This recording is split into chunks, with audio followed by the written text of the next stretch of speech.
Good evening, everyone, and welcome to Everything Tucson, where you hear about all the latest news, learn about the most fascinating places, and hear the stories of the most interesting people in the city. I'm Joel Foster, filling in for Jamain Miller, and here's the news around the city for this week. Arizona is close to legalizing a needle exchange program to be used by intravenous drug users in the state. The Senate voted 22-8 on Thursday to approve the measure, introduced by Republican Representative Tony Rivero of Peoria. Rivero is pushing the measure as a way to battle the scourge of opioid addiction and the diseases spread by dirty needles. Last month, the House passed the bill 56-0, but will have to vote again on the measure because of a minor Senate amendment. Despite being technically illegal, several needle exchanges are currently being run throughout the state. A bill that would extend the life of the Rio Nuevo Multipurpose Facility District through 2035 has passed the Arizona Senate. The area is classified as a special taxation district, meaning that businesses operating in the area receive special tax breaks. The bill, HB 2456, was approved 21-9, with 7 of the 9 no votes coming from Phoenix area Republicans. This included Gilbert area Republican Warren Peterson, who said that much of the money wasn't accounted for and that these were funds that could have gone to K-12 education. Tucson Mayor Jonathan Rothschild had written a letter to the Senate where he claimed that the Rio Nuevo district attracted Caterpillar, who is set to create 600 jobs downtown with an estimated economic output of $600 million. He also claimed that for every dollar spent in the district, $10 were made. The bill now heads to the Arizona House, then to Governor Ducey's desk if it passes. Speaking of Ducey, Arizona Governor Doug Ducey says that he won't bend to demands by the state's teachers for a 20% raise. Teachers rallied at the Capitol last week and will rally again this Wednesday to protest higher wages for teachers, which are some of the lowest in the country. Ducey said he plans to stick with his current plan, which provides a 1% raise and whatever school districts can get out of $100 million in extra funding that he's putting into the current budget proposal. He said that he's putting as much additional funding into the budget school system as he can, pointing to new money from a 2016 voter-approved measure designed to settle a past funding lawsuit, and this week's 20-year extension of a sales tax that would be dedicated to schools. But teachers at the Capitol are demanding that they have their funding restored to 2008 levels before the Great Recession hit the area. They're also asking for regular raises. They will be meeting at the Capitol building tomorrow at 4 o'clock. All right, now we're going to go to Tammy King with the council report, where she runs down the last the city mayor and council meeting to get you up to speed on what's going on with our city government. I'm Tammy King, and this is the council update, where we give you highlights from last week's mayor and council meeting. Remember that you can catch the council meetings live on this channel, Channel 20, Creative Tucson, Tuesdays at 6 p.m. The council discussed 2 proposals for potentially raising pay for city employees. One option would give city employees a blanket $1,000 increase in pay. The other would give a 2.5% raise for employees who have been with the city for 2 years or longer as of April 1st, 2008. Employees working for the city for less than 2 years would receive a 1% raise. Paul Cunningham noted that this was the first time since he'd been on the council that the city had money left over to give state employees raises. While he said that having a pool of money left over was, quote, a good problem to have, it needs to be spent wisely so that it actually does help retain state employees. No decision was made for either proposal at last Tuesday's council meeting, but the topic will be discussed again during an April 3rd study session. In the public comment section, Tucson Police Officers Association spokesman Tony Archibald spoke first about the problems of retention in the Tucson Police Department. Archibald said that 3 police officers had resigned since he last spoke to the council 2 weeks ago, and that 25 members through the past year had left to join other departments. This didn't include 46 resignations related to discipline or retirement. According to Archibald, the Tucson Police Department is averaging 8 resignations per month. He said these resignations equal $46 million that the city has allowed to, quote, just walk out the door. Archibald finished by stating that the city of Tucson needed to establish an effective retention system so that officers would stay on the force and keep the city safe. He said this starts with compensating these officers for the hard work that they do. Next up was City Council candidate Felicia Chu, who proposed a new way for Tucson residents to voice their opinions using technology.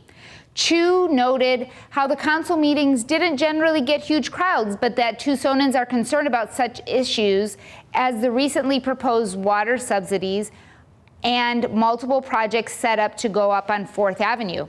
Chu proposed a system similar to that of the state, where residents are able to voice their opinions and upload documents online. Councilors would then be able to address issues brought up through the online system. That's it for this week's council update. The next mayor and council meeting will take place on Tuesday, April 3rd at 6 p.m. You can catch it live here on Creative Tucson Channel 20. Thanks, Tammy. Now on to more local news. 3D modeling, photographs, videos, and computer models show that a 16-year-old that was shot and killed by the Border Patrol was shot after he fled over 16 feet. The evidence showed that 16-year-old Jose Antonio Elena Rodriguez had collapsed over a curb after fleeing, then was hit by 2 rounds of gunfire. James Tavernetti, the expert who created the models, testified on Thursday in the trial against agent Lonnie Ray Swartz, who was on trial for second-degree murder for the 2012 incident. Tavernetti found that Swartz fired 16 rounds in 34 seconds, hitting the boy in the back and the head. Rodriguez was found dead on the Mexican side of the border, while Swartz remained on the U.S. side. Video showed that Rodriguez and 2 other people were throwing rocks toward the border fence, then fled when Swartz started firing. All right, former University of Arizona track and field coach Craig Carter was found guilty of aggravated assault, stalking, and threatening assault with a deadly weapon on Friday.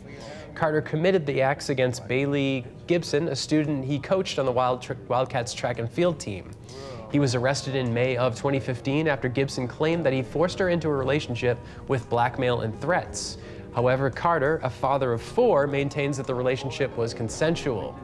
During the trial, Gibson alleged that once when she visited Carter in his office, the coach became so enraged that he grabbed her by the throat and threatened to cut her with a box cutter. According to police reports, the 2 were engaged in a relationship for 2.5 years that began in 2012 when the Wildcats were in Eugene, Oregon for Olympic trials.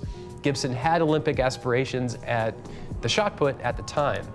In addition to Carter, Gibson has filed a civil suit against U of A head track coach Fred Harvey, former athletic director Greg Byrne, along with the university as a whole, and the Arizona Board of Regents. Pima County schools may have to repay $36 million as a result of Prop 123 being found unconstitutional by a federal judge. Prop 123 was a voter-approved referendum that would have provided hundreds of millions of dollars for education funding in Arizona. However, U.S. District Judge Neil Wake said that perhaps $344 million was distributed illegally and would have to be repaid. Gabriel Trujillo, superintendent of Tucson Unified School Districts, said that, quote, "We would have zero ability to repay this right now. The funding was found to be unconstitutional because it was taken from the state's land trust and had the effect of shrinking the trust quicker than anyone could have imagined." Judge Wake said that the siphoning of funds was unconstitutional and harmed future generations. If the ruling isn't challenged, Tucson Unified School District could be on the hook for about $14 million. 2 commercial pilots flying over the Tucson desert claim that they saw an unidentified object pass overhead. According to a Federal Aviation Administration recording, a Learjet pilot and an American Airlines pilot both said they saw the object on February 24th. The Learjet pilot is heard on the recording saying, quote, "Was anybody above us that passed over like 30 seconds ago?" The controller on the ground said that no other aircraft was flying nearby. Minutes later, the American Airlines pilot called about the same issue.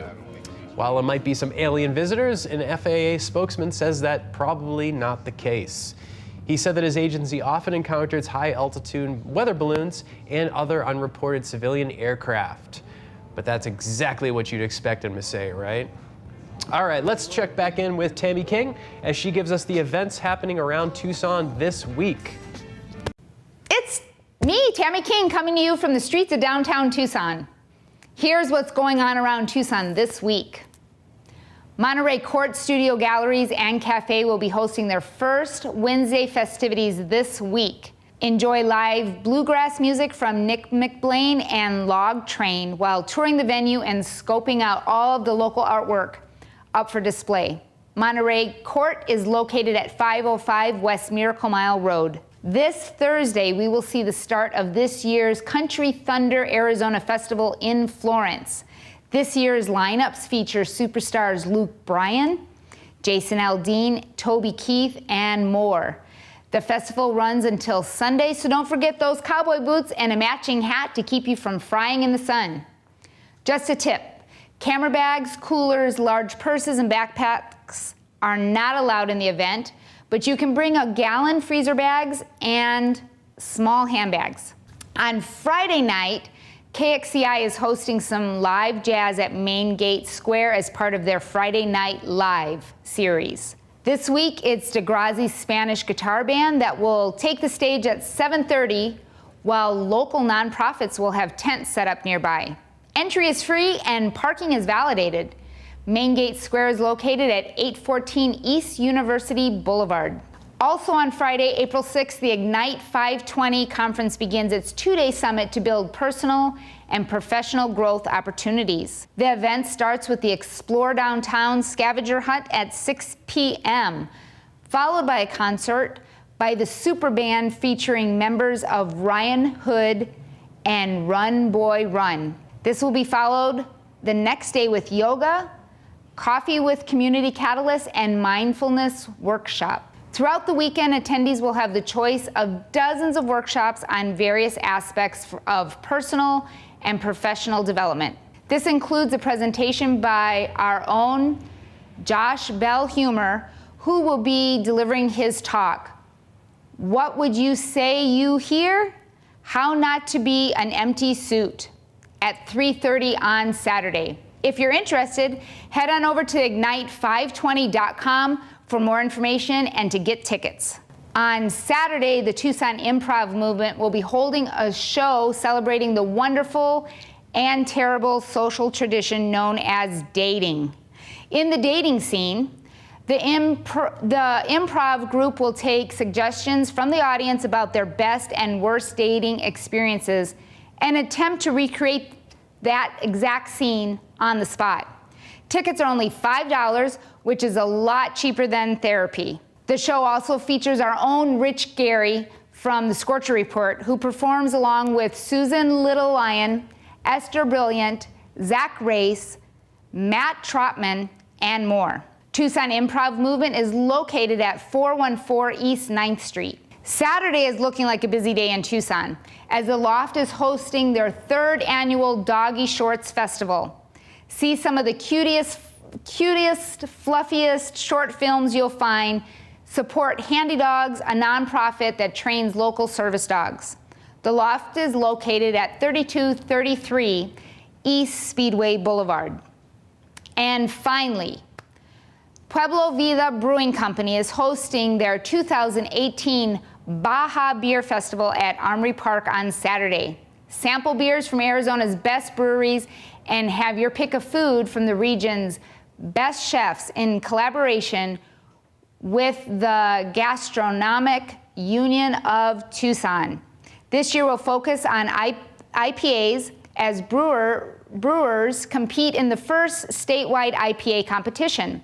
General admission tickets are $35 for the tickets, with VIP tickets at $60 and allowing 1 extra hour of drinking. To get your tickets, head over to the 2018 Baja Beer Festival Facebook page. Well, that's all for this week.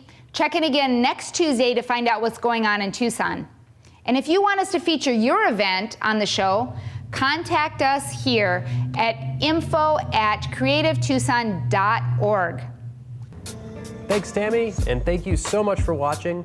This has been Everything Tucson. Don't forget to follow us on Instagram, Twitter, and Facebook, and subscribe to our YouTube account. And don't forget that the council meeting will begin right after the show ends at 5:30.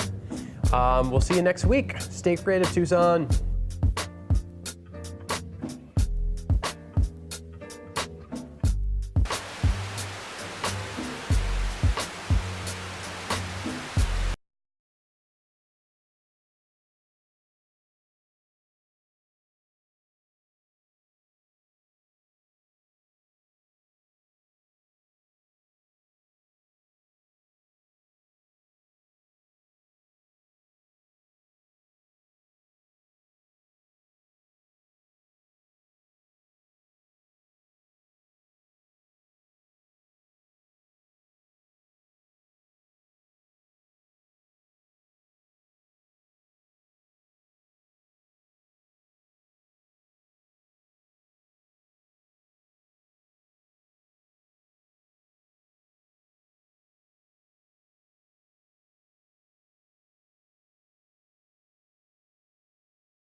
Thanks, Tammy, and thank you so much for watching. This has been Everything Tucson. I'm Joel Foster in place of Jamain Miller. He'll be back next week. Thanks for watching. Don't forget to subscribe to our YouTube channel, like on Facebook, spread us on Twitter, do whatever you gotta do. We'll see you next week. Oh, and don't forget to watch the council meeting coming up right after the show ends. Thank you very much. Stay creative, Tucson. The ending? Yeah, it's kind of popping. Oh, okay. So just pick up what things Yeah, do. and I'll make space because that's as far as it'll let me scroll. Oh, really? That should be good. Okay.